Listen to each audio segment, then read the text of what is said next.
There are storms that are coming. Some things we may have thought to never see or experience in our lifetime. I really feel like 2024 will change our opinion about that pretty quickly.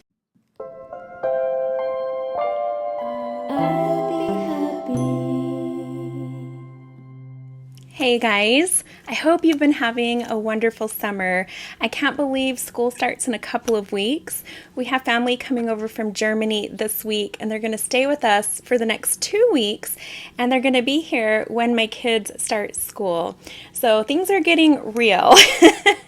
Summer's about over for us. And my kids have a lot of camps and clinics and things that they're doing right now, so we've been super busy. But I wanted to put out this video because this topic keeps coming up, and this is the only time I'm going to have to do it. So today we are going to talk about a pattern that's coming up right now, which sort of piggybacks off of the last 2 Happy Lady video messages. However, this week's video message is going to start off talking about the Barbie movie, and probably not in a way you're expecting.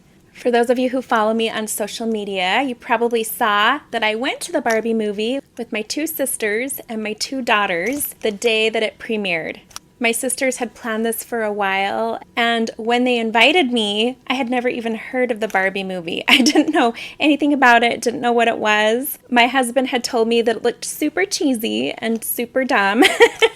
So that's really all I had to go off of. But I knew how excited my 2 sisters were. They had coordinated their outfits ahead of time, had matching earrings and matching shoes. And I just saw it as a fun opportunity to have a girls' day out with family. So off we went. And the day we were headed off to the theater was about the time I finally started seeing this Barbie movie popping up everywhere. Now, growing up, I was never into Barbies. However, my mom bought lots of Barbie stuff for my older sister because my mom was really into Barbies when she was a girl. She was born in 1954 and played with Barbies all throughout her youth. In fact, still to this day, she tells us all about her beloved Barbie parties with her friends when she was a little girl. Something about them making shoe boxes that were supposed to be cars, and their Barbies would go to the drive-in movies, and they would put on a movie in the living room and park their Barbies in their shoebox cars. So I remember those stories. So my mom bought everything Barbie for my older sister. She had the Barbie mansion, the Barbie swimming pool, the Barbie ice cream parlor, all of the collector's Barbies, and every now and then I just got a basic generic Barbie doll once in a while for Christmas. So I never really got into it, but I enjoyed watching my older sister get into it. In fact, she saw her Barbie stuff as collector's items, at least her dolls, and she seldom ever got them out of the box. She would just put all the boxes up on her dresser and look at them every day, and usually play with the more generic Barbie dolls with her pool and mansion and ice cream parlor and all those things. And I had fun watching her. And then I had a group of friends in the neighborhood at the time. This was about 1986, 87. And they were really into Barbies, and I remember going over to their homes, and they would get so into it, they would start fighting over which Barbie doll they could play with. And I remember wanting to be the peacemaker, and so to stop the contention, I would reach into the box and grab the ugliest Barbie doll that was missing an arm or a leg, had been colored on, whatever it was. I would pick the ugliest Barbie doll, pull it out, and say something like, "Who wants to fight with me over this one?" And then everyone would start laughing. They would forget about their little squabble, and we could continue playing. But I remember never really getting into it, and I remember wondering if they had seen too many soap operas with their mothers based on the way they played with those Barbies. So wasn't really my thing. As I got a little bit older and we moved into a different neighborhood, my new friends at that time played with dolls, and so we would play house, and we had dolls, we would push in strollers, and we did that for a couple years. And that about sums up my doll experience. Anyways, my oldest daughter Paisley loved Barbies. She used to watch the Barbie cartoon. It was a series, and it was super funny. She loved watching it. So she always asked for Barbies and Barbie toys for her birthday and Christmas. She had like the Barbie camper. She had horses for her Barbies. She would play with them with her friends. So she was definitely interested in seeing the Barbie movie. Anyways, when we got to the theater and I looked around, I could tell it was a big deal because there was a car parked in the theater and the big Barbie doll box you could get your photo taken in. Everybody was dressed up, and I actually thought it was kind of cute, kind of fun seeing moms and their daughters and grandmas and aunts all together for a girls' outing, all dressed up in pink, smiles on everyone's faces. I thought it was cute and a lot of fun. So we get there, we go to the movie, I sit down, and I remember thinking, okay, if anything, this is probably going to be super cheesy, probably not that great of a plot, and I'll probably get bored and start to lose interest. Which means my mind will wander. So I also figured because it's a Hollywood movie and not a Christian movie, I didn't expect it to have my values. I don't go out to see movies that often. I don't spend a lot of time watching TV or movies at home. But from what I'm used to, that seems pretty typical to me. The usual stuff we expect to see that comes out of Hollywood. So having those expectations and not knowing anyone who had yet seen the movie, not reading any reviews online or seeing any interviews prior, listening to any podcasts, those were my expectations. Now that I've set up the scene for you, let me tell you what happened that I was not expecting. I was not expecting to laugh throughout the whole movie, and I was not expecting to cry throughout the movie. So much so that my mascara was running down my face. Same with my sister, and we had no tissues to wipe it up with. So we were a mess. During this movie, we were moved in such a way that it was almost like therapy at times. We could relate. And before I go into those details, by the time the movie was over, my sister and I looked at each other and we both looked the same. It was like looking in a mirror. And she said, I think that is one of my favorite movies. And I said, yeah, that was a really good movie. She said, I would definitely see that again. I said, I would too. I will say that the song at the very end as the credits are rolling ruined what we had been feeling. It was a song that wasn't necessary, but the movie itself was actually pretty good. Now, I never talk about movies in my Happy Lady videos, but this movie has so much to do with today's video message. But let me just say, my sister and I were really surprised the very next day and the days that followed to hear the complete opposite coming from so many voices, extreme voices on the right. I still haven't listened to or watched any of those podcasts or videos or opinions about the movie. Neither has my sister, but we know a lot of people who have. Before we get into that, I'm going to go back to the movie and now sort of go through it and tell you why we got the experience that we did. If you haven't seen it yet and you're wanting to, this could be sort of a spoiler alert, but not too much. So anyways, this movie was definitely about Barbie and Ken and that whole story. It didn't at all seem like any kind of agenda, which is what I was actually expecting coming out of Hollywood, but truly felt more like it was just telling the story of that culture, the whole Barbie phenomenon from when she was first created up until now. So it was almost nostalgic, sort of going through that history and seeing all of those old iconic Barbies and Barbie toys that reminded us so much of our childhood that it was a lot of fun. So in Barbie world, in the movie, it very much reminded my sister and I of the Garden of Eden, as far as there were no divisions or politics. Everyone was always in agreement. There was no contention.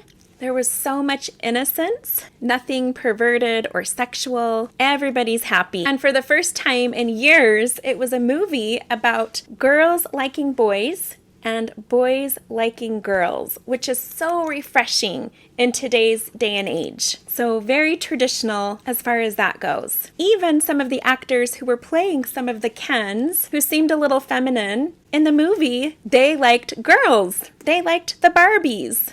Similar to the story of Adam and Eve, Barbie leaves Barbie world to go into the real world, which reminds me of Eve biting the apple and going out into the lone and dreary world. And when she does this, Ken says, well, I want to go with her. I don't want her to be alone. We were feeling a lot of symbolism in that. And again, it was so refreshing to see a movie where the characters truly are innocent.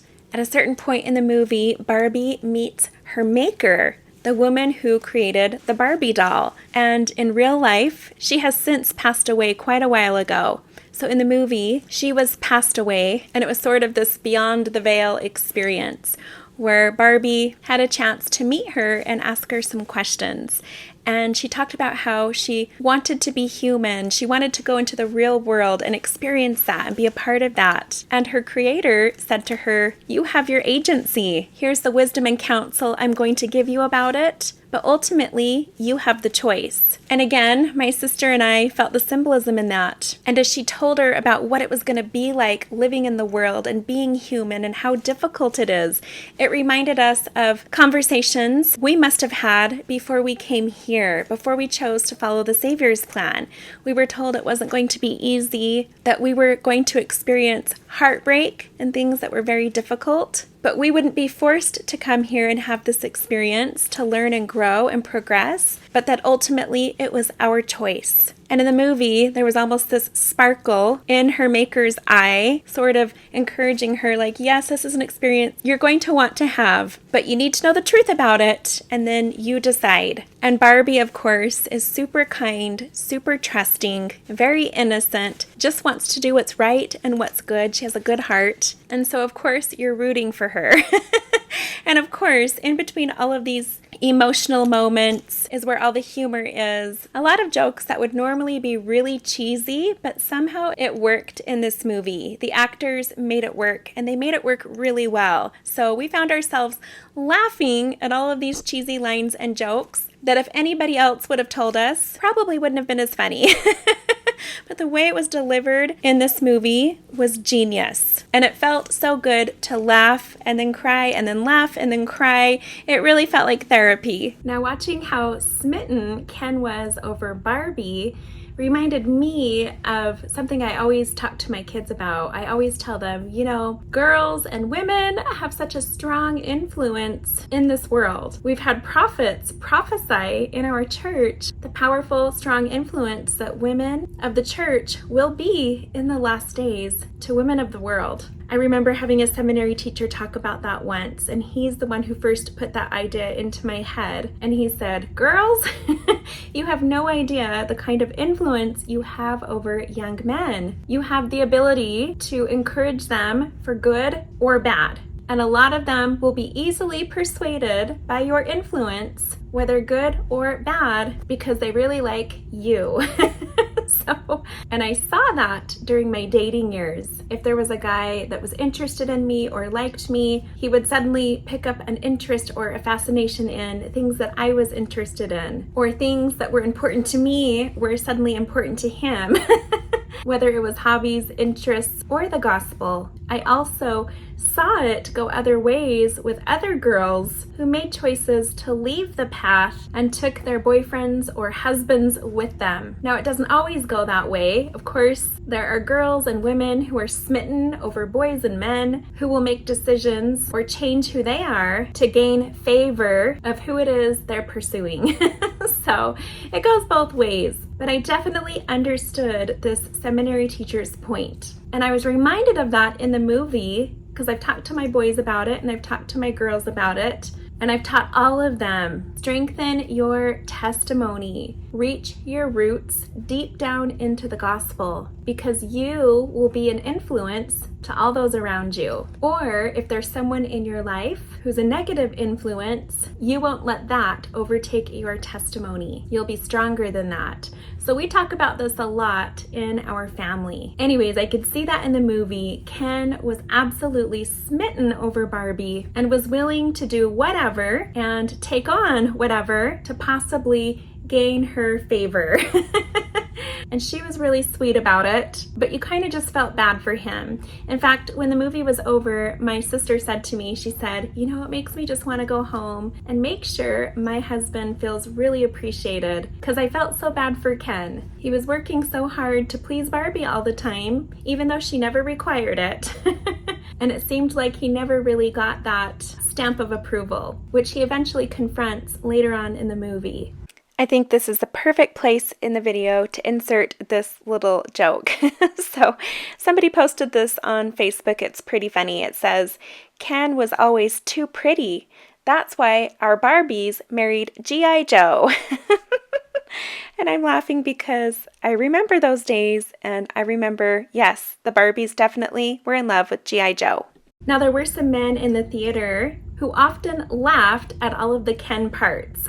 So they thought it was funny. They probably could relate in this day and age that we live in today with all the political correctness and feminism. Men often feel like they're the bad guy, or because they're a man, they're automatically not qualified for a job because of diversity policies and all of that. So in Barbie land, they don't know any different. It's always been Barbie and Ken. So everything revolves around Barbie, and Ken is just there to support her.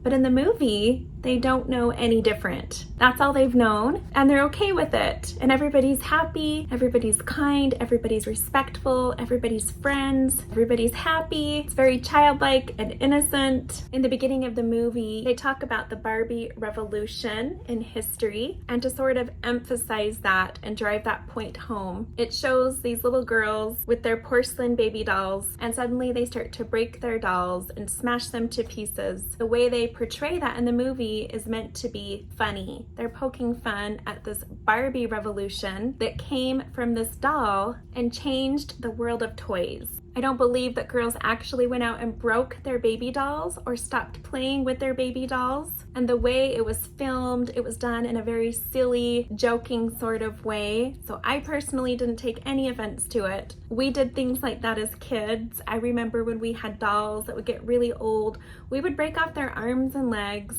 almost do surgery on them. And change them into different toys. And we didn't see them as real babies. We saw them as plastic toys. I didn't for 1 minute take that to mean girls didn't want to be mothers, so they were smashing babies. I saw that as a humorous way to depict this revolution that the Barbie doll had on the toy industry. I do remember in that moment wondering if there would be people who would watch this movie and find offense rather than humor. So the movie goes on to focus on this mother. There's a mother that's introduced into the story with her daughter.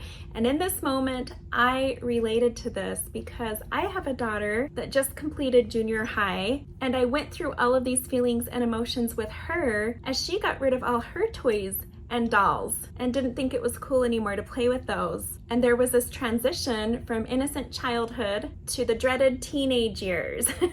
So the mom in the movie is about my age, and the feelings and emotions she's going through as she feels like she's sort of losing her daughter, and her daughter sort of starting to lose that childlike innocence. It really pulls at your heartstrings. You really connect with that and you feel for her. You start to think about your own daughter and things that you've been through in your family. Oops, I had the mic turned off. Now it's back on. Anyways, my sister doesn't even have girls. She has all boys. It still resonated with her because she also went through those feelings and emotions when her boys got rid of all of their toys and transitioned into teenagers. Didn't think it was cool anymore. There's sort of that loss of that childlike innocence as they become teenagers. So she could relate to that. And she was feeling it too. Now I remember thinking, making the assumption, well, just like all the other Hollywood movies or Disney movies, the mom's probably a CEO or businesswoman, single, whether divorced or never married, because that's oftentimes the norm. However, in this movie, she seemed to be just a normal mom who happens to have a job at the Mattel company. She's married, she has a husband, though he doesn't have a very strong role in the movie. You only see him a couple times. It was still refreshing to see a family unit, a mom and a dad who are married. The mom loves being a mom. She wants the best for her daughter. She wants her daughter to still play with dolls, and she still plays with her own dolls from her childhood. And in the movie, there's so much pink, things that are traditionally feminine and associated with girls. It's all throughout the movie. Girls and pink and dolls. And I remember thinking at some point in the movie, I'm surprised this movie hasn't been canceled because it's promoting girls wearing pink and girls liking boys and boys liking girls and boys liking girls who wear pink and look girly and feminine. That was all throughout the movie. Men liking women and women liking men. I truly had expected, prior to seeing the movie, that there might be a Ken and Ken relationship or a Barbie and Barbie relationship, and it would just kind of pop in there so they could check that off their list of political correctness.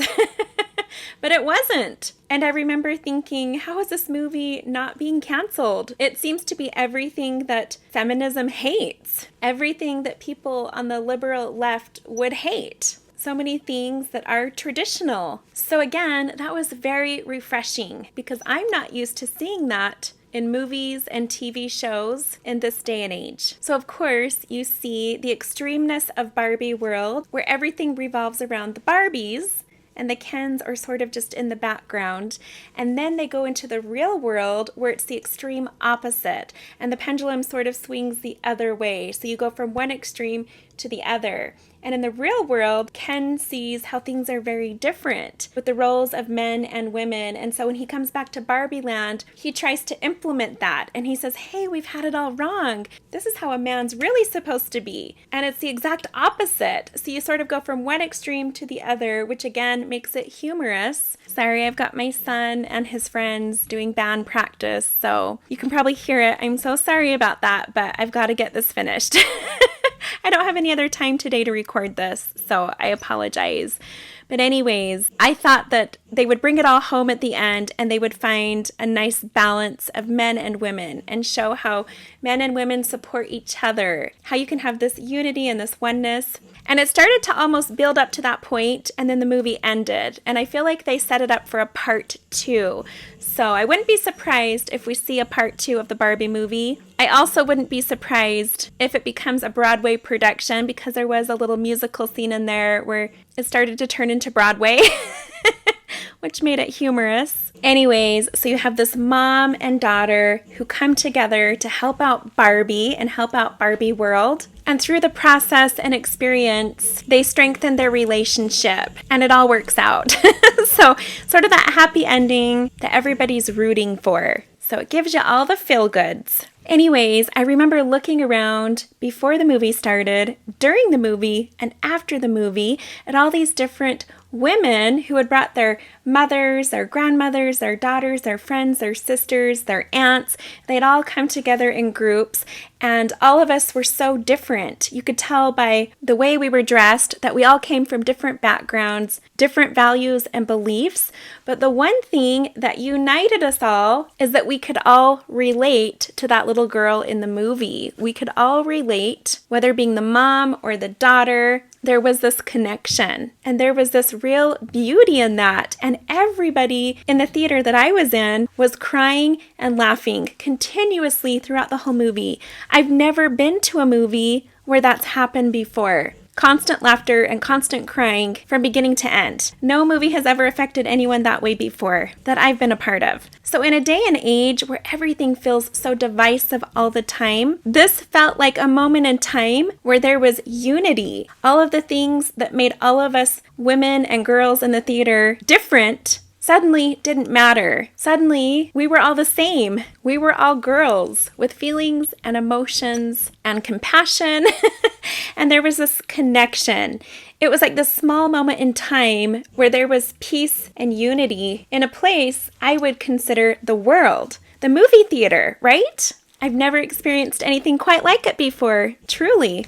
So I remember that night, an interview popped up with the actresses in the movie, and they were being asked about what it was like to make the movie. And the main actress, Margot Robbie, who plays the main Barbie, she actually talked about how when her husband brought the script to her and asked her to read it and consider it, she read through the script and she said, "This is absolutely genius, but they're never going to let us make a movie like this. It just won't be allowed. It'll be canceled." And what she meant by that, without saying it, was everything this movie supports is the opposite of what Hollywood usually puts out. The opposite of being woke. So she said it came to her as a big surprise when she got the green light to do the movie. And so she was so excited. And it had me thinking about how there was a time when Barbies were so uncool. If you were a girl, it was so uncool to wear pink dresses or like the color pink, or be ultra girly, or talk about Barbie dolls. and how this movie sort of broke all of that. And suddenly, it's awesome to be walking around as grown women with your Barbie dolls and wearing lots of pink and tacky jewelry and clothing just for fun. You know, you're just so used to seeing this agenda being pushed of gender neutrality and how those gender traditions and lines are often blurred and how it's more pushed and celebrated for women to dress more masculine. That Barbie stereotype had been frowned upon for so long because of the unrealistic message it sent to girls. And the toy company addressed that over the years. I remember those Barbies that came out where they were all different sizes and shapes and colors and style and everything. And they do bring that up in the movie. But I never thought I would see the day where it's being celebrated again to be ultra feminine, to be a grown woman wearing a pink dress with pink makeup and jewelry. In fact, they even point out in the movie, the Barbies say, it's great. Barbie can be a mom. Barbie can be a doctor. Barbie can be a doctor and a mom at the same time. Barbie can be a garbage man. Barbie can deliver the mail. So that was refreshing as well, because we're so used to hearing that agenda being pushed. You shouldn't want to be a mom. You shouldn't need to like men. You need to be ultra strong and ultra powerful. And you need to have all these unrealistic expectations and fit this unrealistic mold to be the perfect woman. In fact, the mom in the movie gives this speech where she kind of goes off on that. And I think she expresses how most women in the theater have felt at one time or another in their life. And I could just hear all these quiet little whispers of, yes, oh my goodness, yes. Even my sister was saying it. And there were some things she said where I could relate as well. She was just a very down-to-earth, realistic mom that so many women connected with and saw themselves in her character. Anyways, so the movie was very refreshing. Definitely felt like it did not have a woke agenda. Felt like it would be a movie that would have been canceled by the left. Felt very clean. They're not humans. They don't have all the body parts.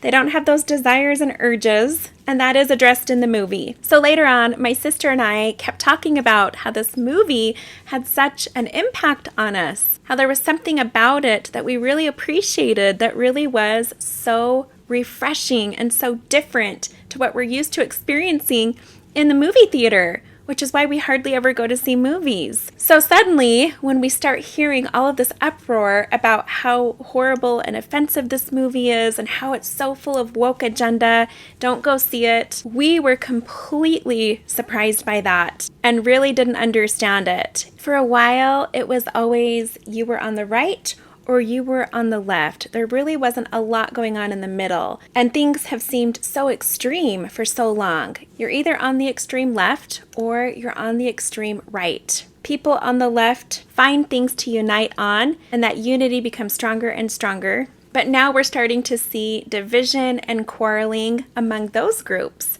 And then people on the right for so long have had a lot of things to unite on and agree on, which has strengthened that unity over time.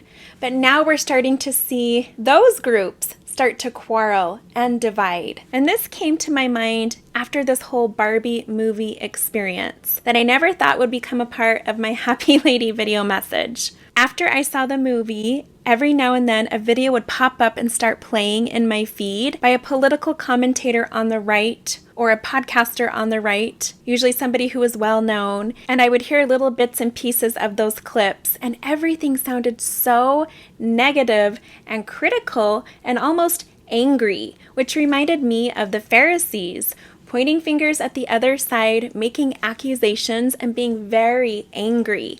This spirit of anger and accusation, which we usually associate with a lot of people on the left. Always pointing their finger at conservatives, making accusations, being very angry. But now we're seeing the same thing on the extreme right.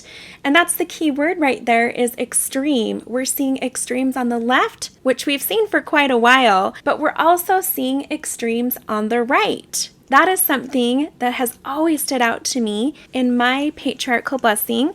I'm feeling it right now, is it warns me of extremes. There's a whole section in my blessing, I won't quote it, I do have it memorized, but it talks about being cautious with extremes and how I should never go too extreme in any area of my life. And it reminds me of that talk from a long time ago from Elder Oaks. I'll find it and I'll put a link to it down below, but how he talks about how even things that are good things can become bad things when we take them to extreme. And we're seeing that on both sides right now, but I think a lot of people are being blinded by it. And so when this whole Barbie movie came out, it really put a spotlight on that. And it suddenly became this very trendy thing to put out a video all about this Barbie movie and about how awful it is and horrible it is, disgusting, sickening, on and on and on, which was the complete opposite experience that me and my sister had, which of course caused my sister to question her own discernment. And I reminded her of that. I said, where do those feelings come from? When you experience something that inspires you to do good, you feel good, you want to be a better person, you want to go love your husband, you want to go make the world a better, brighter place. Does that come from the adversary? No. It almost feels like a basic primary lesson, right? This is what we usually teach our children. So when you're feeling good and you want to do good things, those are good fruits that come from the Lord. Now, Satan's quick to come in and put a stop to that. How does he do it? With doubt and confusion. So when you've had those positive, happy feelings of wanting to be a better person and have compassion, and hours later, suddenly the opposite feelings come in, causing you to doubt those initial feelings that you had, causing you to feel confused and question your own ability to hear the Spirit. That is the adversary. Those are his tactics to a T. So I reminded her of that and she said, you're right. Absolutely. The feelings that she was experiencing from her friends poking fun at her, mocking her, telling her she lost all credibility in their eyes caused her to doubt herself and question her own ability to hear the Spirit. Caused her to feel less about herself, to feel embarrassed, awkward, awful, like she wanted to hide under a rug. Those are all feelings of the adversary. Again, it goes back to the Garden of Eden. Quick, cover yourselves, run and hide. Father will see your nakedness, right? That is how she felt. She felt like she had done something wrong and she was ashamed and she needed to hide. She was super embarrassed. Those are not feelings and fruits of the Spirit. Those don't come from the Lord. She pointed out how one of her friends has slowly been making steps to leave the covenant path. This was the friend who made her feel the worst about herself, who brought her to tears. It was this friend. Even though she's making steps to slowly leave the covenant path, she's still very much a conservative and has those conservative Christian values, and told my sister she was very shocked that my sister supported this movie. We know some other people who had seen the movie who really liked it just like we did, before all the commentary and opinions came out later all over social media. And then she listened to some podcasts and heard what everybody else was saying, and she too was ashamed and embarrassed and didn't want anyone to know she had seen the movie. And this really surprised me and my sister. But we realized that she is a big supporter of a lot of those extreme right voices. She listens to all their podcasts, follows all of their videos, and they have a great influence over her. And so we started to have this realization, we started talking about this, and we realized, wow, the adversary is using this tactic to take people who have so much in common, who are on the same team, share a lot of the same values, and he's causing them to find differences and point fingers and make accusations against each other, and he's causing division. And he's doing a great job at it right now. So I've seen this conversation coming up with my friends in other groups on social media. People who are saying, what'd you think about the Barbie movie? Is it really that bad? Should I go see it? And you're seeing both sides. People saying, it's great, go see it. And other people saying, it's awful, do not go see it. And people are getting so confused at the stark differences. These are such mixed messages. They're so black and white. There's really no gray. It's either extremely awful, filled with woke agenda, and all kinds of sexual exploitations and innuendos, or it's a refreshing change from the typical Hollywood garbage and agenda. So people are saying, well, which is it? I'm so confused. I'm so confused. And people are going back and forth in the comments. Didn't you catch this? This is what they meant when they said that. And people are saying, no, that's not what they meant. That's what you think they meant, but that's not at all what they meant. Or that's what someone told you that means, but not at all. In fact, there was a part in the movie, it reminded me of, you'll hear sometimes in animations and children's movies where two enemies have a dance off. And then it's just so hilarious because instead of fighting or getting out weapons or throwing fists, they settle things through a dance off. Well, the Kens in this movie had something called a beach off. And at one point in the movie, all the Kens go full on beach off and they're tossing beach balls and beach chairs and beach umbrellas. And it is hilarious. And that's how they settle their contention from the outside world. And there were a lot of people who were offended by that and took it to mean so many other things. And so my husband pointed out, he said, you can apply this lesson to anything in life, whether it's movies or music or books. If you're looking to find something, you're always going to find it. If you're looking for a certain message, you're going to find it. But if you're not looking and you haven't already formed an opinion, and you see or hear something for the first time, trust how you feel about it. Here's one of my friends who had a lot of hesitations about the movie and really wasn't sure about it. Her daughter wanted to go see it, and she suggested that her daughter pray about it. And I believe her daughter went to the temple, she prayed about it, and she decided to go to the movie. And this friend of mine expressed her concerns and finally decided to go see the movie herself. And she wrote, I went and saw the Barbie movie tonight. I actually liked it. I think if I didn't know about some of the innuendo, it would have gone right over my head. I kind of wonder if the innuendo truly was that, or if it was blown out of proportion and made into something it's not. I think overall it had a good message as well. That helped confirm my feelings as well as my sister's feelings and so many other people that I know. I think she shared this before I had even shared my experience seeing the movie. Personally, I felt like a lot of these people on the extreme right, who I don't listen to, it felt as though they had an agenda, and it was the trending topic, so everybody was putting out a video or a podcast episode about the same thing. They were all just feeding off of each other, and this topic and these videos were getting a ton of views. It's almost like they were doing it for the wrong reasons, and they were wanting to have something to be angry at and to point fingers and accusations. And there was one podcast that popped up, and the woman started talking, and she was so angry and bitter and making so many accusations that I felt embarrassed for her. I didn't want to have anything to do with that. It had such a negative spirit about it. And I always feel like when people put so much time and effort and energy into pointing out all the problems and flaws in someone else, it's just like the Pharisees. It's like they're trying to hide their own sins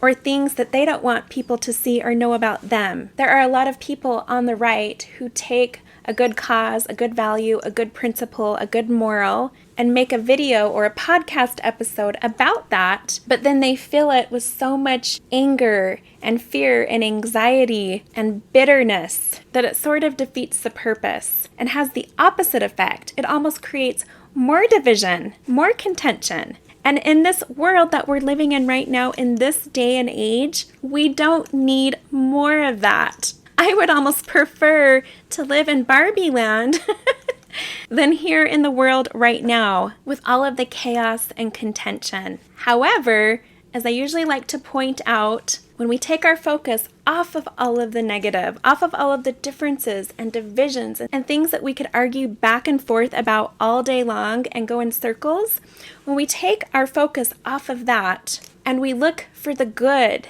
and the beauty, Article of Faith number 13, things that are lovely and of good rapport, and we spotlight those things in our conversations, in our lives, we start to see more of it. We start to find more of it. We start to experience more of it. We start to produce more of it in our fruits. And we start to see that the Lord is still in charge. He still has a plan. He's building his kingdom on the earth right now. And so many incredible, amazing, and beautiful things are happening right now that we're allowing to be overshadowed by all of these other things we choose to put our focus on. So we're missing the good stuff. It's happening right now, and there's more of it on the horizon. We have reason to be joyful and excited. In fact, my family and I talked about this last night in our Come Follow Me study. I brought up that question. I said, how is it that Paul, who experienced so much persecution on his mission, was able to rejoice and be joyful and glad? And the answer to that was because he knew Christ was with him. When we focus on the good and things that invite the Spirit into our lives, that produce those good fruits, and we truly become disciples of Jesus Christ, we feel him with us. We have his Spirit to always be with us, and we know what that means. And we can go through life in this world with confidence, with joy, with a smile on our face, with a brightness of hope that there is still good on this earth.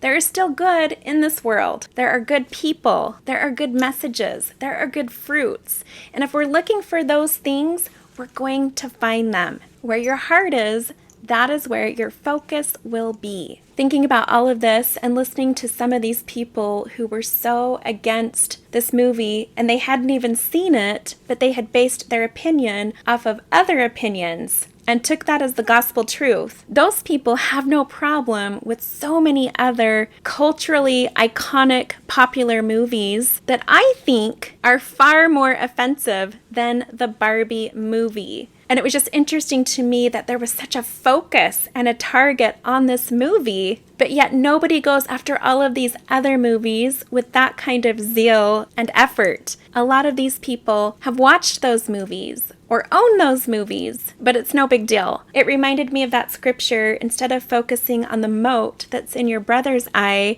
focus on the beam that's in your own eye. Before you go pointing fingers and making accusations about other people and what they're doing or not doing, focus on what you can work on and clean up in your own life. Again, a lot of these extreme right podcasters and influencers have a lot of pride. There's not very much humility. They're right, pun intended, and everybody else is wrong and part of the problem. They like to do a lot of debates. And to me, anytime you debate, it always has that spirit of contention attached to it. And when they're debating in front of all their followers and fans, they want to look like they know what they're talking about. They want to come out the winner, strong on top. So they throw the darts at their opponent. They go to war with each other for more likes, more views, more subscribers. They can't afford to look weak or to look wrong. So at all costs, they will prove their rightness. To me, that's full of pride. And that's everything the last Happy Lady video message was about. This problem of pride that we're seeing everywhere right now. So you really have to be careful who you're listening to, who you allow to influence you. They might be very knowledgeable in lots of areas and know their stuff as far as laws and politics go, but at the end of the day, if it's about being right at all costs and destroying all your opponents, anyone who gets in the way of your rightness, anyone who might make you look bad, like you don't know what you're talking about, so you have to go to war with them and destroy them in a video, those are not true disciples of Christ. That is not how the Lord works. He works through humility, and he can't get his work done through people who are full of pride. He calls and chooses those who are full of humility and compassion, those who do more listening than talking. There are storms coming. Let's not get so focused and wrapped up in being right that we sacrifice having the Spirit with us, relationships, and our own faith and testimony for the sake of our rightness. I subbed primary on Sunday, and one of the questions I asked the kids was, every day when you leave your house, how do people know that you are a disciple of Christ? especially if you don't wear a missionary tag that says Church of Jesus Christ of Latter-day Saints. How do people know? And these kids, they are so on top of it. They knew right away. They said, by our example, when we're being like Jesus, people will know that we follow him because we're like him. And I said, absolutely. I said, when people are around you and they feel good about themselves and they say, you know, whenever I'm around you, I want to know whatever it is that you know. I want to be more like you because your influence makes me feel better. It makes me feel really good. There's just something about you. And I told these kids, it's not really about you. What they're feeling is Jesus Christ. They're feeling his spirit with you.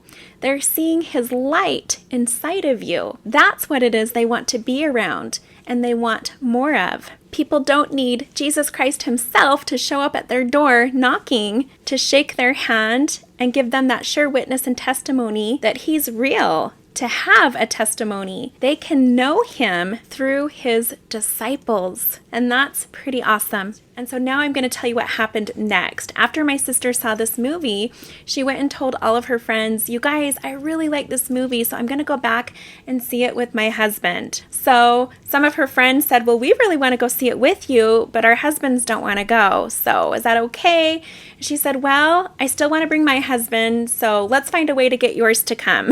So she pressured their husbands into coming. She set up this group date. And in the meantime, between when they planned to go and when they actually went to go see the movie, her friends and their husbands went and searched up the movie and came across all of these podcasts and YouTube videos and news articles from the extreme right talking about how offensive this movie is, how it's full of liberal ideas. Don't support it, don't go see it, don't let your children see it, and on and on and on. They started to form an opinion about the movie before they saw it.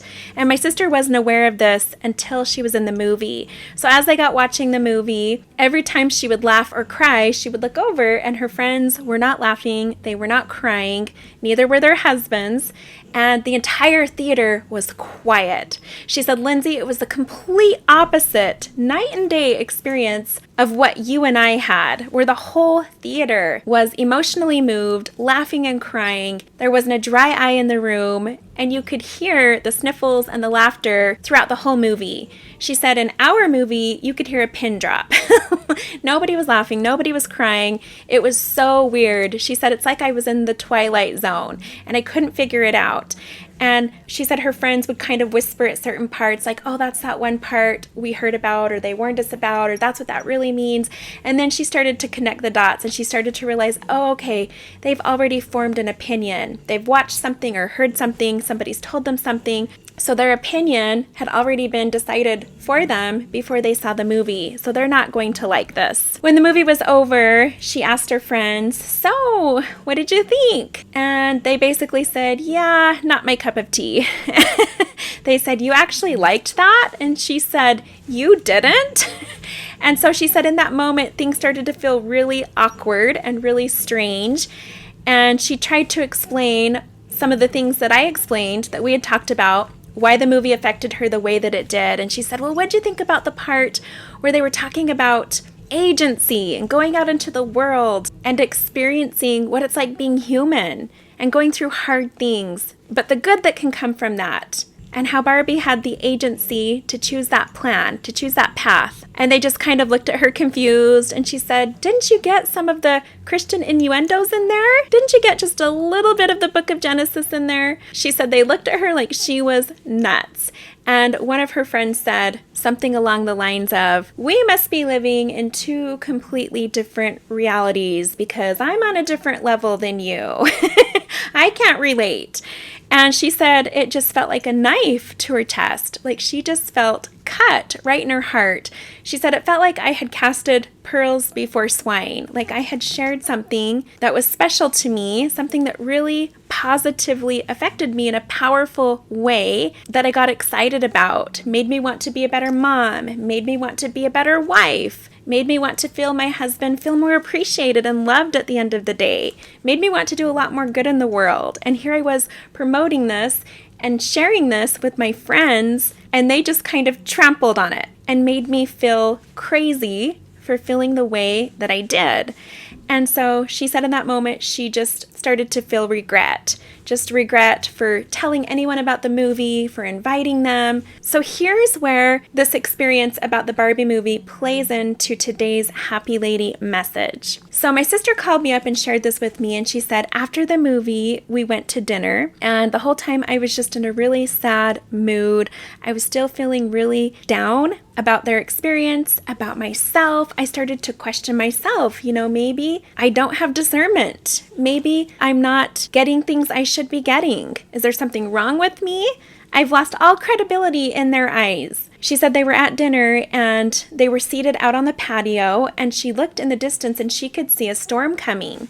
She said, "You guys, there is a storm coming. We shouldn't be sitting out here on the patio." And at that point, she said she had lost all credibility in their eyes. Her opinion had no clout whatsoever because of the Barbie movie. And so they kind of poked fun at her, kind of mocked her a little bit and said, "Oh, a storm's coming." Sort of like, you just suggested we watch that movie because we would like it and we hated it, and now you're telling us a storm's coming and we're going to get rained on. You don't know what you're talking about. So she said they made her feel just sort of less than, like her opinion had no value whatsoever. And she just felt awful.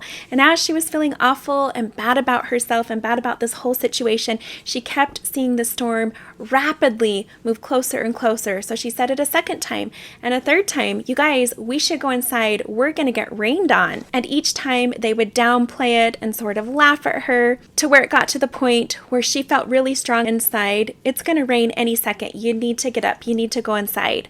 So she said, "Well, I'm getting up. I'm going inside because it's going to rain." She got up, she went inside, sat down, and not even 2 minutes goes by and they all come running in and they're soaking wet.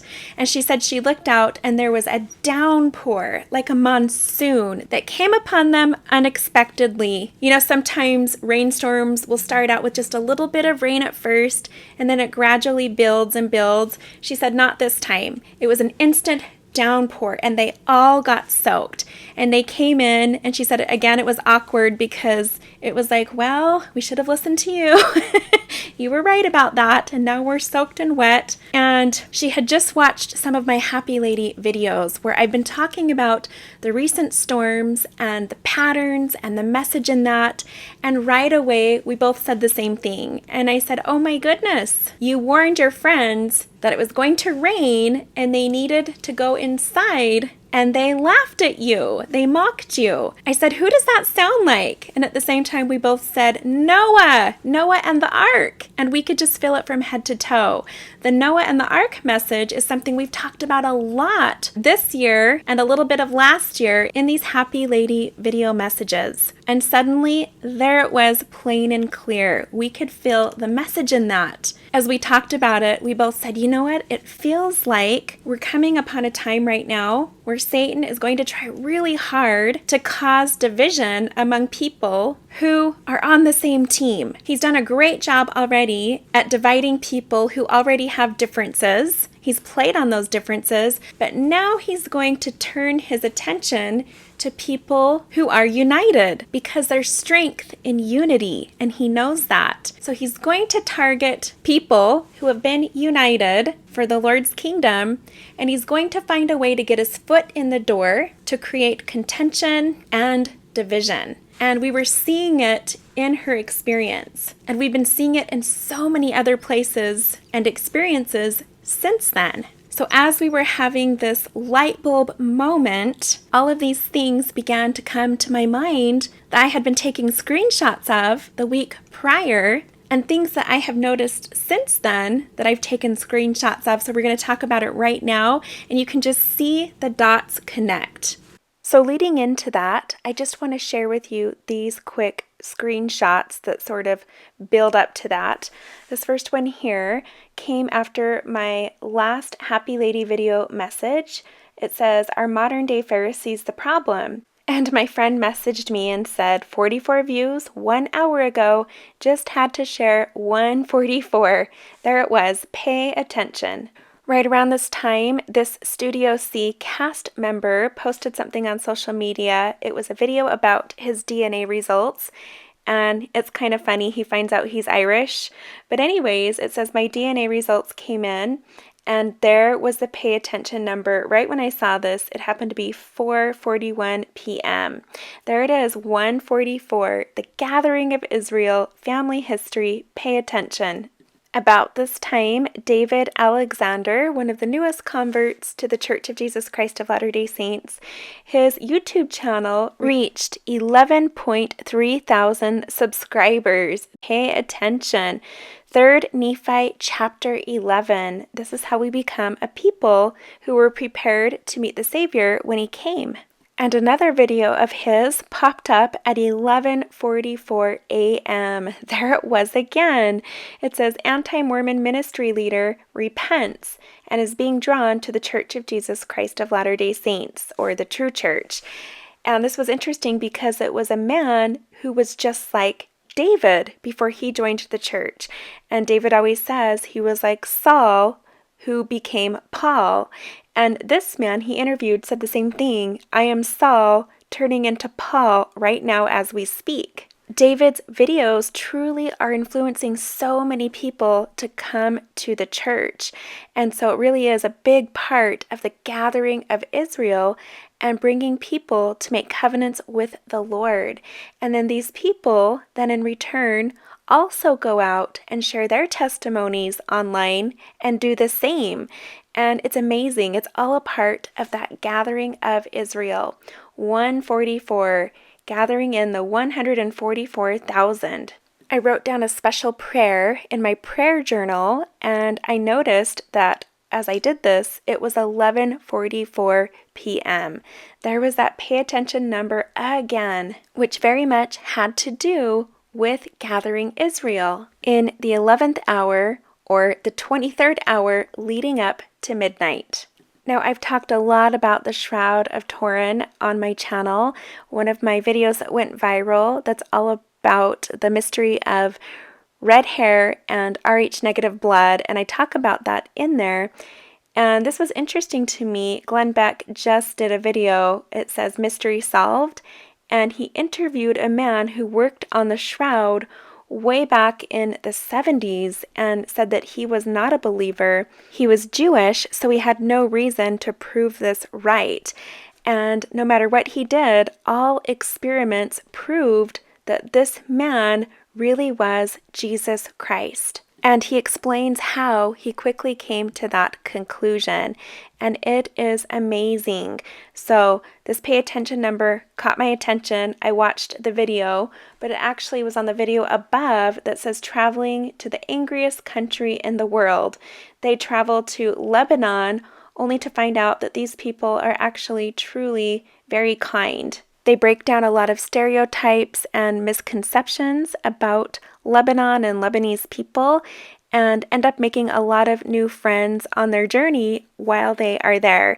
And I love it. It sort of reminds me of missionary work in a small way, being that these young guys travel all over the world to make new friends with complete strangers and showcase and spotlight the beauty and the wonderful things about these places and their culture and people. And I love it because it's another great example of how to be like the people in 3rd Nephi chapter 11, to be friendly and kind, always giving the benefit of the doubt. I was just finishing up at Walmart. I was at checkout and I had just got off the phone with my sister. And again, we were talking about the Barbie movie and some updates that had happened since then. And when I got off the phone with her, I looked down at the total on my grocery receipt. And there again was that pay attention number 113. It showed up in my total. Another reminder to be like the people in 3rd Nephi chapter 11. A people who are peacemakers, filled with humility, the opposite of pride. So this week, someone reached out to me and shared with me this news story that I wasn't aware of. It says, Big Thunder Boom Rocks Salt Lake City. It says, Thursday morning, I was jolted awake by a loud boom. State of play. I knew it was lightning, but the thunderclap lasted several seconds, and its intensity was unlike anything I'd previously experienced. I reached out to the National Weather Service to learn what caused it. Details. A thunderstorm moved through Salt Lake City around 3 a.m. Thursday and produced 3 lightning strikes. The roar was likely the result of a cloud-to-cloud strike that hit near the Salt Lake City International Airport. This type of lightning strike that occurred was a positive strike. Most lightning strikes are negative strikes, but the positive strikes tend to be stronger. Positive lightning is rare and accounts for less than 5% of all strikes per the National Weather Service. So lots of things that stood out to me in this article. First of all, it happened on a Thursday. I always talk about in my videos how Thursday means Thor's day. Thor was the god of thunder, and I've talked about in past videos how a lot of people believe that Thor symbolized Jesus Christ. So on the day of the god of thunder, there was a loud thunderclap. The storm came in at 3 a.m. and produced 3 lightning strikes. I've talked a lot in past videos about the significance of the number 3. To me, it just means pay attention. This is important. So there's sometimes 3 warnings. You've heard of 3 strikes, you're out. You've heard of third time is a charm. All throughout the Bible and the Book of Mormon, there were lots of miracles that took place on the 3rd day or after 3 days. So to me, that number always stands out. And then the fact that it was a positive strike, and those are rare, and positive strikes are much stronger than negative strikes. To me, that screamed, pay attention. There's so much symbolism in that. Salt Lake City is the headquarters for the Church of Jesus Christ of Latter-day Saints, which means it's always on the adversary's radar. So the pay attention words to me are positive, strike, and stronger. The power of God is stronger than the power of the adversary. And oftentimes, when we have storms in our lives, they make us stronger. We can take what seems like a negative experience and turn it into a positive outcome. What seemed like a negative strike against us turns into a positive strike for us in our favor. And again, Thursday is Thor's day or the Lord's day. This reminds me of the day of the Lord, which we know as the great and terrible day. So you have that positive and negative. It's great, yet it's terrible. Well, it's terrible for those who don't know the Lord and those who rebelled against him. And it's great for all of the faithful, for his church. So the day of the Lord is a negative strike for the wicked, but a positive strike for the righteous. It is a very small amount who abide the day of his second coming. Well, this reminds me of Matthew chapter 24, which talks all about this great and terrible day of the Lord. And he talks about this. He says, Jesus answered and said unto them, Take heed that no man deceive you. So his disciples asked for a sign to know of his coming. And the first thing he says to them is, Take heed that no man deceive you. So that must be pretty important if that's the first sign he gives to his disciples. Be careful that you are not deceived, for many shall come in my name, saying, I am Christ, and shall deceive many. There's wars, rumors of wars, but he says, Be not troubled, for all these things must come to pass. We're very familiar with these scripture verses. Nation shall rise against nation, kingdom against kingdom, famines, pestilences, earthquakes in diverse places, and this is the beginning of sorrows. Then shall many be offended. Well, I've been talking a lot about that lately in my videos, about people having pride and therefore they're being offended. And it's a big part of that whole cancel movement, cancel culture, people being offended.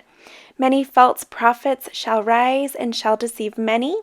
Iniquity shall abound, the love of many shall wax cold. The gospel will be preached to all the world for a witness unto all nations, and then shall the end come. And he talks about the abomination of desolation. And he talks about what happens in Jerusalem. I'm going to skip over most of that. We've talked about this before. And then again, he brings up false Christs. He says, if any man shall say unto you, lo, here is Christ, or there, believe it not. And these false Christs and false prophets will show great signs and wonders, so big miracles, insomuch that if it were possible, they shall deceive the very elect. So this is what President Nelson has been preparing us for. This is what he's been warning us about. And then he says, behold, I have told you before. So he says, I've brought this up before. I'm bringing it up again. This is important. He said, for as the lightning, there it is, cometh out of the east, and shineth even unto the west, so shall also the coming of the Son of Man be. So this woman who wrote the article said that this thunderclap was unlike anything she had ever experienced before. And again, this reminded me of the description that the Lord gives of his return. He says, you will definitely know it's the Son of Man returning, just as you see the lightning strike in the sky. It's bright, it lights up the whole sky, and it catches your attention. I thought it was interesting that this didn't seem like something that should make a news headline, but this reporter, the author of this article, felt it was significant enough to write about it. So it's a very short article, but she felt inspired to write about it. And then someone felt inspired to send it to me, not realizing that this would perfectly go along with this week's Happy Lady video. The message in this seems to be, Salt Lake City, pay attention, something is on the horizon. Shortly after the last Happy Lady video message, this big storm rolled through northern Utah. It just came out of nowhere. I was at the library with my son, and we were doing a fun little project, and we hadn't been there very long when my husband texted me and said, you better get home right away because there's a huge storm coming with dangerous winds and quarter-sized hail. Here's the footage of that storm.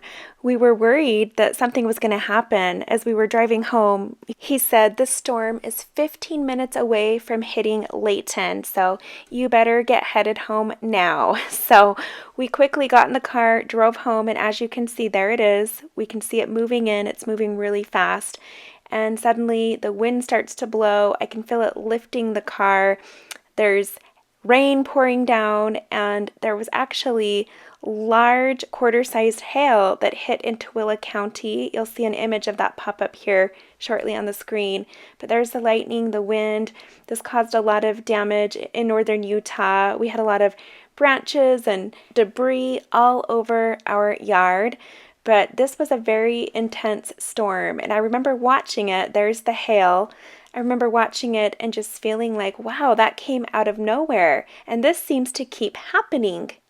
Speaking of lightning and storms, somebody shared this with me at the beginning of the summer, and I think I forgot to share it in my video. So I've got it right here, and it has to do with family history. But she said, my grandfather, Peter Hiskey Baird, went through a divorce and then married my great-grandmother. Their lives were very humble, and they lived in a one-room shack without electricity or running water in Tooele. He was having a very hard time at one point in his life and told my great-grandmother that he didn't believe that there was a God. He told her that if there was a God, then he would have to strike him with lightning. 2 days later, on a beautiful clear day, a little cloud came over the top of him and struck him with lightning. He lost hearing in his ear, and it zapped his clothing. He went to church for the rest of his life after that. Crazy, right? But as you can see, here's the image of after that lightning strike. You can see how the top of his hat is blown open and his clothing is charred, and he has that bewildered, shocked look on his face, which kind of goes to show, be careful what you ask for. Because when you give God an invitation to let you know that He's real, He's going to accept that invitation in a way that you'll know it's Him. He will eliminate all your doubts. So this popped up for me this morning. I was already preparing to do a video, and then this pops up. Storm devastates Washington as Biden administration plans for Israel to concede land. So I hadn't heard about this storm. It didn't really make the headlines. I had to go over to the Weather Channel to check it out. But after some Google searches, there it was. Here's some images right here. DC storm, thousands without power. Roads closed for cleanup. 80-mile-per-hour winds rip through Washington, D.C., causing significant damage. These winds dislodged chimneys, tore down signs, peeled off roofs, and cut power to more than 200,000 customers. It said even though there weren't any tornadoes, the winds were just as strong and damaging as the devastation usually caused by tornadoes. And here's what stood out to me. Washington, D.C. has always been known as a place of power, the headquarters of the powers of this country. So these keywords stood out to me in this headline: thousands in D.C. without power. The source of Saturday's fierce winds was a phenomenon known as downbursts. Here's a screenshot right here. This really stood out to me. They are simply blasts of wind that originate in the clouds and then slam into the ground and fan out. So they're very localized and targeting. It almost looks like a finger coming down, right? And precisely hitting a point. They are by far the most frequent source of violent winds in D.C. Very localized downbursts affecting parts of neighborhoods are frequently called microbursts, whereas larger ones that can cover miles are referred to as macrobursts. Saturday's storms may have contained both types. This stood out to me as well. Saturday marked the third day. There it is again. 3 days, the number 3. The third day in a row that excessive heat fueled storms that unleashed strong downbursts in the region. There's a lot of political heat going on right now. Headlines are always popping up of how the House of Representatives is in so much disagreement right now that it's going to affect the coming economy. This article says, fears of a government shutdown rise as Congress leaves for 6 weeks. Lawmakers facing pressure to avoid an economic collapse as they leave D.C. for a summer break. The House will not return to Washington until September 12th, at which point there will be only 12 days of session before the end of the fiscal year on September 30th. Congress must use that handful of days to push through 12 appropriation bills which refill the budgets for every federal agency. So they will have 12 days to pass 12 bills in order to refill the budget. And this has to be passed by both the House and the Senate. And it seems like we went through a week of really big headlines all around the time this movie came out. So many things happening all at once that people were pointing out that they felt should have been getting a lot more attention. And one of them was the press conference with the testimonials about aliens and alien spacecraft. And of course, they don't use those terms in the testimonials for the purpose of not being laughed at and discredited. So they give it more scientific terms, which really does help it to seem more of a serious matter than it would seem if you used the terms aliens and UFOs. So this man right here is the whistleblower that spoke before Congress. And he said that through the Pentagon, there have been established investigations, roughly about 800 reports as of May, confirming that we have in our possession UFO spacecraft and alien entities. Now, as crazy as that sounds, let me just read you this article on CBS.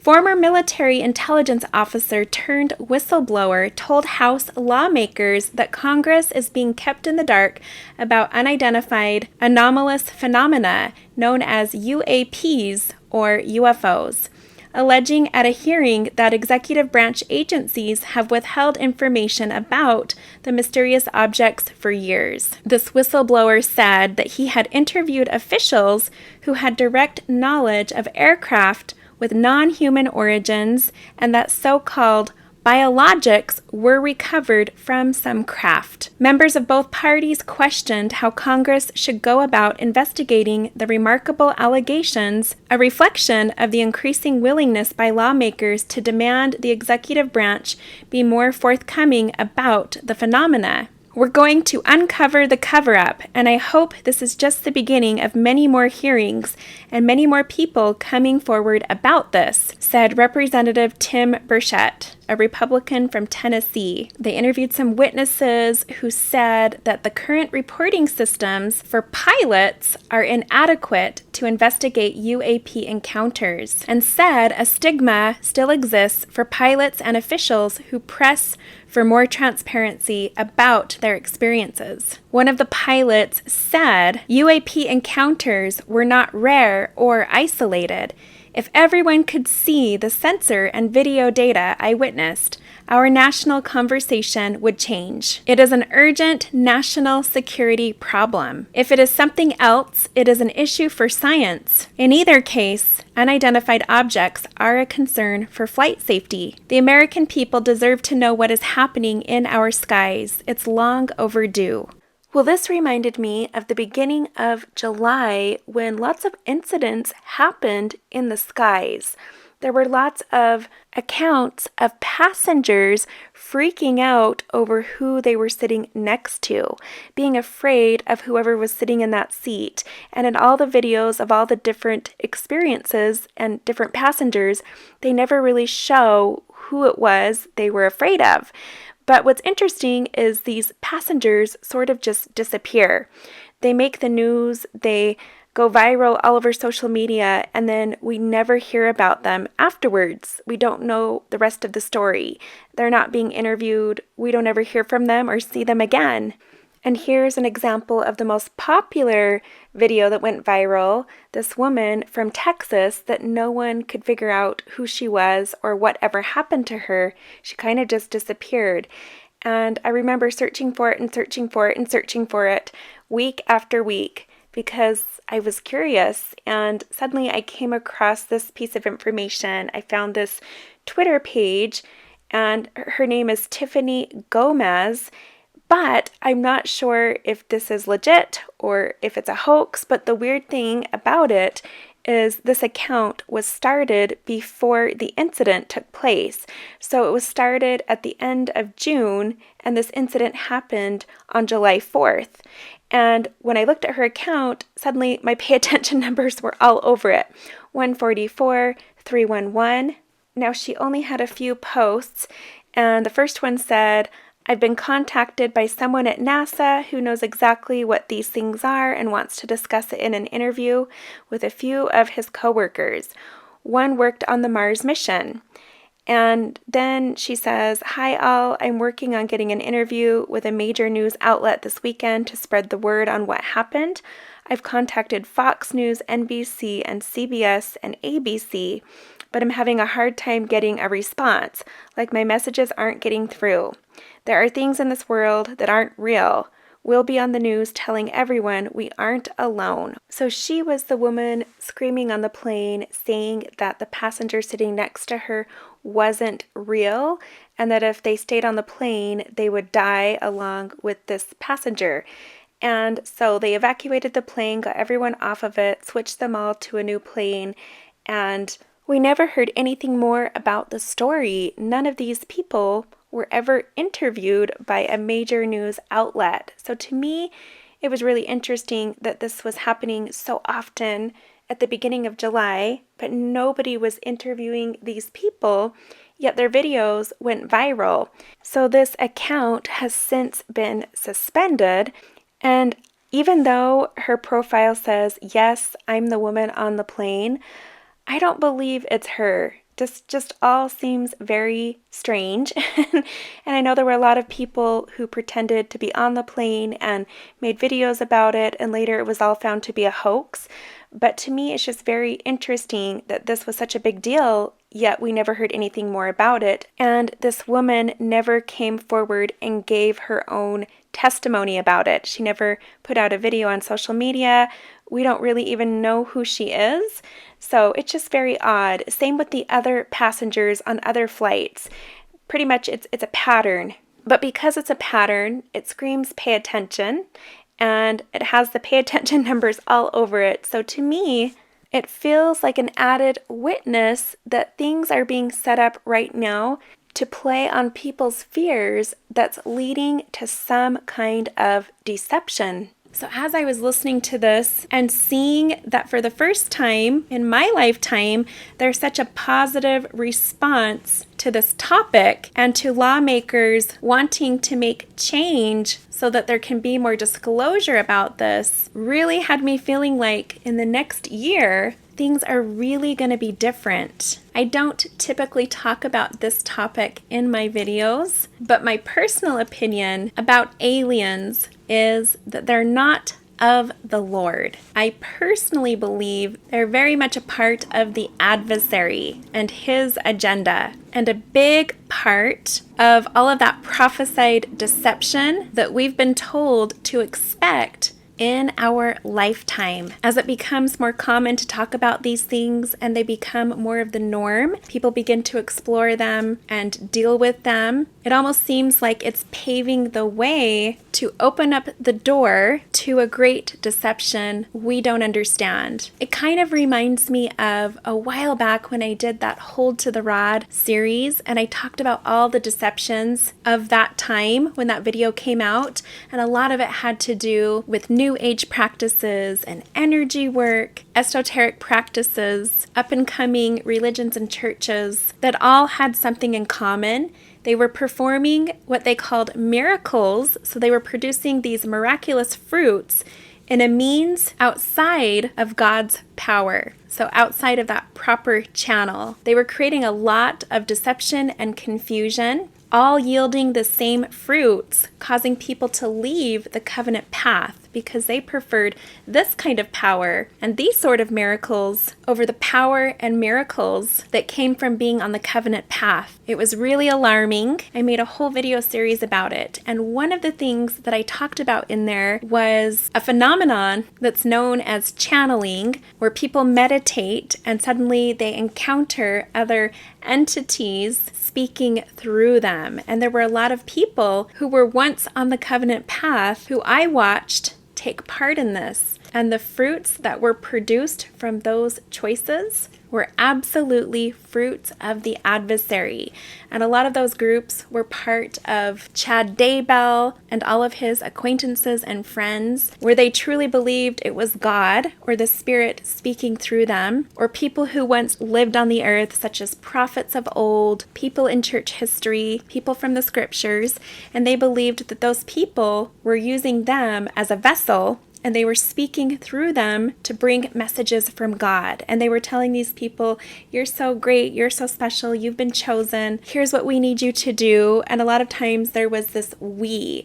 And I remember witnessing some of this and watching so many people believe it and fall for it and believe that it was truth. And it had such a darkness attached to it. And the people that were involved in it were so deceived that they truly believed that the things that they were doing, leaving their husbands and wives, taking people's lives for a greater cause, they truly believed that that was sanctioned by the Lord, that He was really working through them to do His work. If you've ever heard of Abraham Hicks, this is something similar to that. It's pretty much the same thing.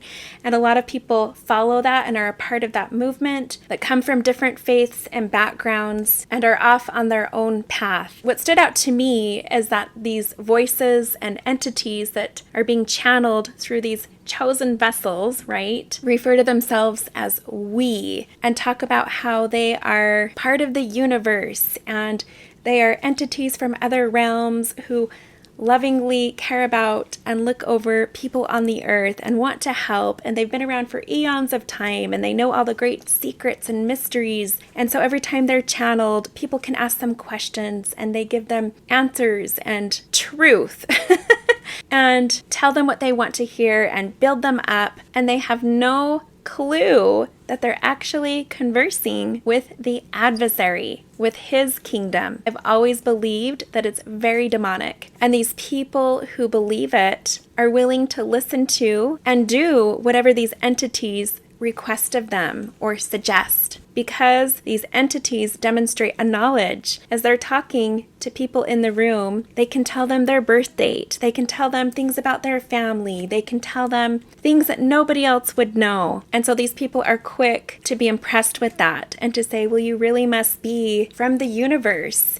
And I believe a lot of times they refer to it as source, this all-loving source that knows everything about them and follows them and watches them. And of course, it's always telling them things that counter the truth. But because it's supernatural and they can't explain it and it's miraculous, they're willing to follow that and, in a sense, worship that over God, over what they've known to be true prior to that. And so I don't think it's any different with this. I feel like whatever this is and whatever it becomes definitely feels like it's another one of those doorways that's opening up to more deception, but to deceive larger groups of people, especially if there comes a point where someone were to say, you know what, we've been in touch with them for a long time and we've developed an alliance and there's good ones and bad ones, and the good ones want to help us against the bad ones, and they've been watching over us, and that's why we have all these sightings, is because they're trying to protect us and protect our planet, and they're here to help, and we need to listen to them. It almost sounds like one of those sci-fi movies, but it truly feels to be a part of this great deception that we've been warned about and told to expect before the Lord returns. So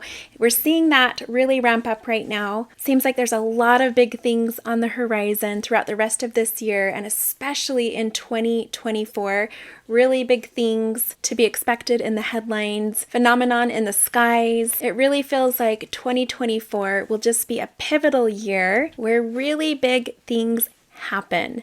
Remember, according to Chinese tradition, 2024 is the year of the dragon. This is something I've talked a lot about in my videos this year and last year.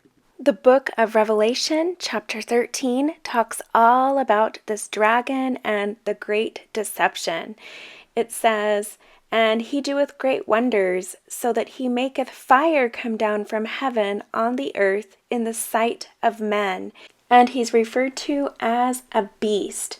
And it says in verse 14, "He deceiveth them that dwell on the earth by the means of those miracles which he had power to do in the sight of the beast, saying to them that dwell on the earth that they should make an image to the beast, and he had power to give life unto the image of the beast, that the image of the beast should both speak and cause that as many as would not worship the image of the beast should be killed.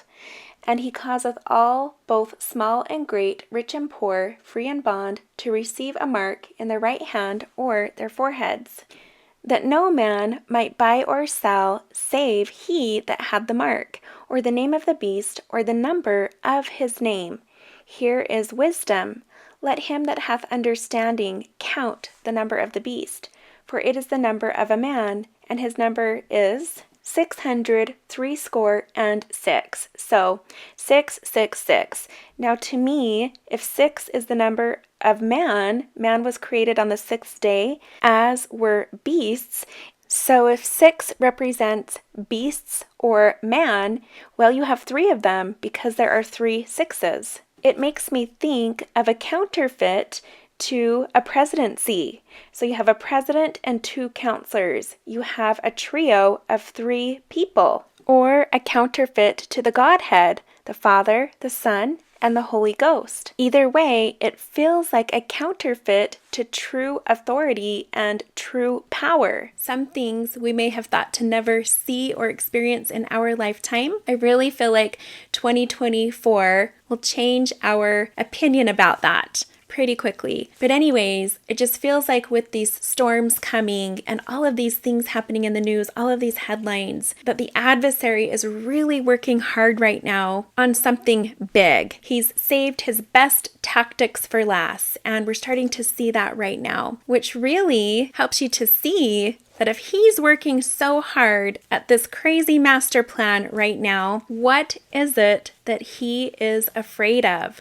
What is it that he's trying to prevent, right? So when we see him hard at work, let that be a witness that the Lord is doing something amazing, and he knows it. Anyways, there are storms that are coming.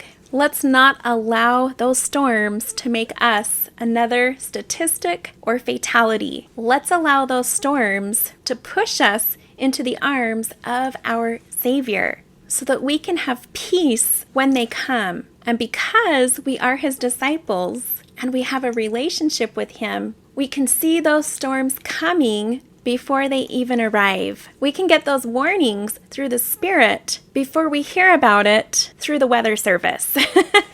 Let's avoid extremes and focus on the good. Give others the benefit of the doubt, not be quick to point fingers and criticize and make judgments, but let's choose to spotlight the good. Because after the storm, the sun always comes out. Let's point others to the sun.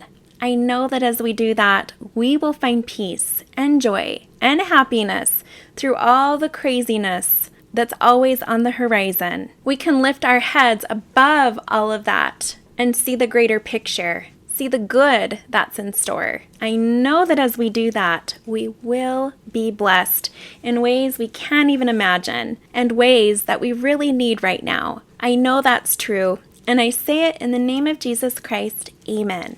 Thank you so much for joining me today, you guys. I hope you're having a wonderful day. I hope this video message inspired you and brightened your day, and I hope you have a wonderful week. I will see you next time.